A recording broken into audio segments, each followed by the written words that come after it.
নমস্কার বন্ধুরা, আমি তুহিন আর আমার কিচেনে আপনাদের সবাইকে স্বাগত। আজকে আপনাদের জন্য নিয়ে এসেছি নিরামিষ দিনের জন্য পারফেক্ট একটা পটলের রেসিপি। একবার এইভাবে পটল যদি বানিয়ে খান সারা জীবন মুখে লেগে থাকবে। এই রেসিপিটা আপনি রুটি, পরোটা, লুচি, এমনকি ভোগের জন্য আপনি নিবেদন করতে পারেন। আর যাদেরকে এই রেসিপিটা খাওয়াবেন তারাই বলবে এত ভালো রেসিপি কিভাবে বানালেন। পোলাওয়ের সঙ্গে দুর্দান্ত জমবে, যে কোনো নিরামিষ আইটেমের সঙ্গে এই পটলের সাইড ডিশ একদম বলে বলে 100তে 100 পাবেন।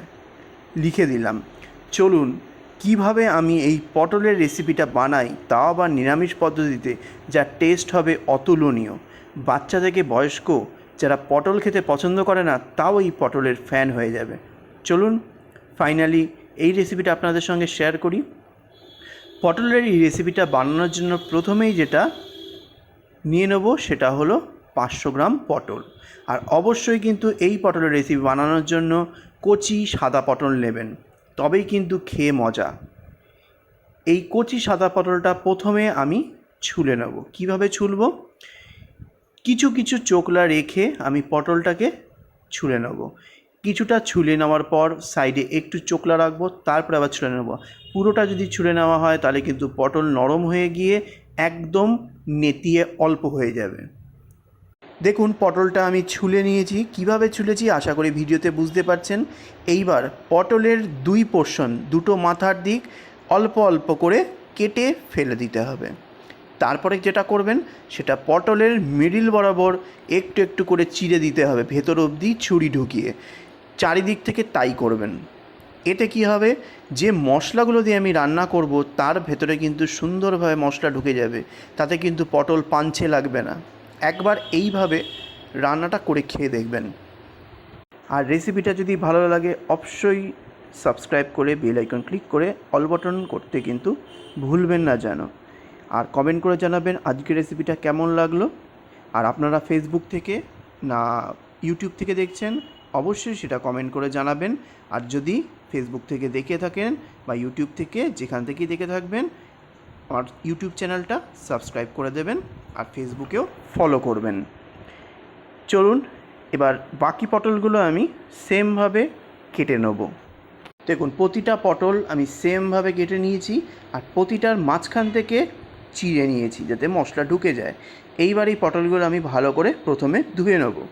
সেটা আর আপনাদের সঙ্গে শেয়ার করছি না, সবাই ধুতে জানেন। এইবার রান্নার জন্য নিয়ে নেব একটা কড়াই।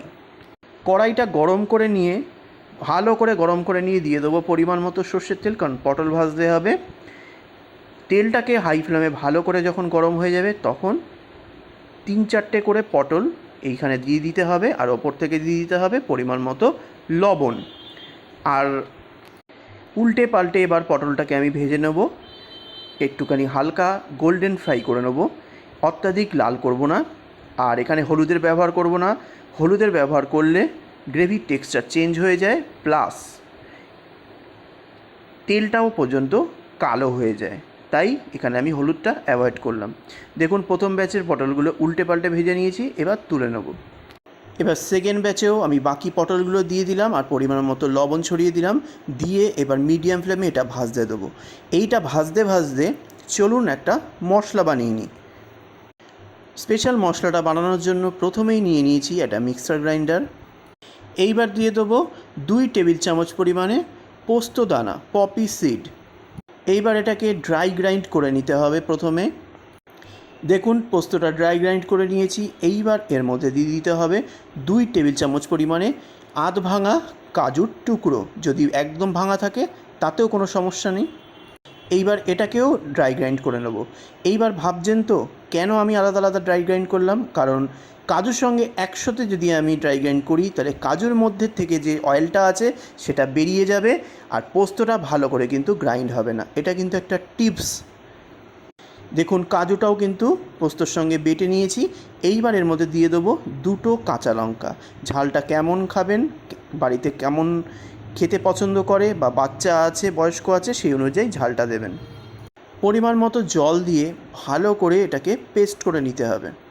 দেখুন এই মশলাটা একেবারে রেডি। তবে এখানেই কিন্তু শেষ নয়, স্পেশাল কিছু মশলা আছে যেটা আপনি ভিডিও দেখতে দেখতেই বুঝতে পারবেন। এইবার দেখুন সেকেন্ড ব্যাচের পটলগুলো ভালো করে ভাজা হয়ে গেছে। আর এখানে পটলের অ্যাজ ইউজুয়াল পটলের তেল একদম কালো হয়ে গেছে, তাই আমি এই তেলটাকে সরিয়ে দিচ্ছি অন্য কিছু ভাজাভুজি করার জন্য। আমি কড়াইটাকে পরিষ্কার করে নিয়ে আবার গরম করতে বসিয়ে দিয়েছি। দিয়ে দিলাম পরিমাণ মতো গ্রেভি তৈরির জন্য সর্ষের তেল। তেলটাকে হাই ফ্লেমে ভালো করে গরম করে নিতে হবে। প্রথমে গ্রেভির ফোড়নের জন্য দিয়ে দেবো একটা ফাটিয়ে নেওয়া শুকনো লঙ্কা, তারপরে দিয়ে দেবো 2 টুকরো দারচিনি, একটা তেজপাতাকে টুকরো করে কেটে দিয়ে দেবো, 4টে দিয়ে দেবো সবুজ এলাচ, 2টো দিয়ে দেবো লবঙ্গ বা লং।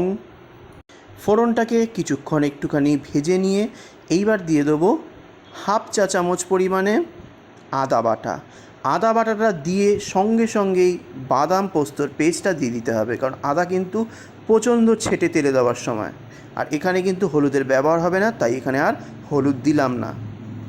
এইবার মিক্সার গ্রাইন্ডার ধুয়ে একটু জল দিয়ে দেবো, দিয়ে এবার এটাকে কষতে হবে। এইবার কষতে কষতে দিয়ে দেবো হাফ চামচ জিরের গুঁড়ো। আর এটা কিন্তু ভাজা জিরের গুঁড়ো, এতে ফ্লেভারটা খুব ভালো হয়। তারপরে দিয়ে দেবো 1/4 চা চামচ পরিমাণে কাশ্মীরি রেড চিলি পাউডার, একটা সুন্দর কালার আসার জন্য। 3 চা চামচ দিয়ে দেবো ফ্যাটানো টক দই। ফ্লেমটা লোতে রেখেই এবার ভালো করে এটাকে মিক্স করতে হবে যাতে দইটা ফেটে না যায়। ভালো করে মিক্স করে নিতে হবে। দইটা ভালো করে মিক্স করা হয়ে গেছে, একটুকু কিন্তু ফাটেনি। এবার ফ্লেমটাকে লোতে থেকে মিডিয়ামে দিয়ে মশলাটা ভালো করে কষে নিতে হবে। আর মশলাটা কষে গেলে ওপর থেকে যখন হালকা তেল বেরোনো শুরু হবে, যখনই বুঝবেন হালকা হালকা তেল বেরোনো শুরু হয়েছে, তখন দিয়ে দিতে হবে এখানে টেস্টটা ব্যালেন্স করার জন্য পরিমাণ মতো চিনির গুঁড়ো। নিরামিষ রান্না একটু চিনির গুঁড়ো দিলে খেতে ভালো লাগে, মানে টেস্টটা ব্যালেন্স হয়। আবারও ভালো করে কষতে হবে যতক্ষণ না পর্যন্ত মশলাটা কষে সম্পূর্ণ তেল ওপরে ভেসে আসছে, ততক্ষণ কষতে হবে।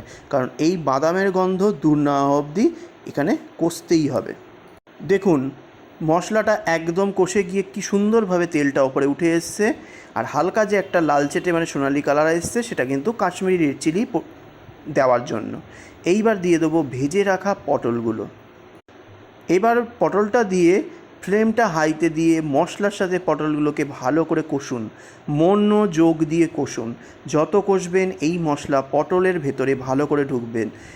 যেহেতু এটার কাটমার্ক দেওয়া ছিল পটলের গায়ে, এই মশলা ভেতরে ঢুকবেই ঢুকবে।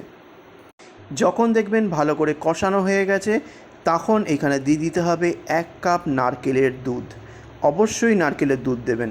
আর যাদের নারকেলের দুধে অ্যালার্জি আছে বা অ্যাসিডিটি হয়, তারা গরুর দুধ দিতে পারেন, কিন্তু নারকেলের দুধ দিলে একটা আলাদাই খেতে হয়, অনবদ্য খেতে হয়। নারকেলের দুধটা দেওয়ার পর ভালো করে মিক্স করে দিতে হবে হালকা হাতে।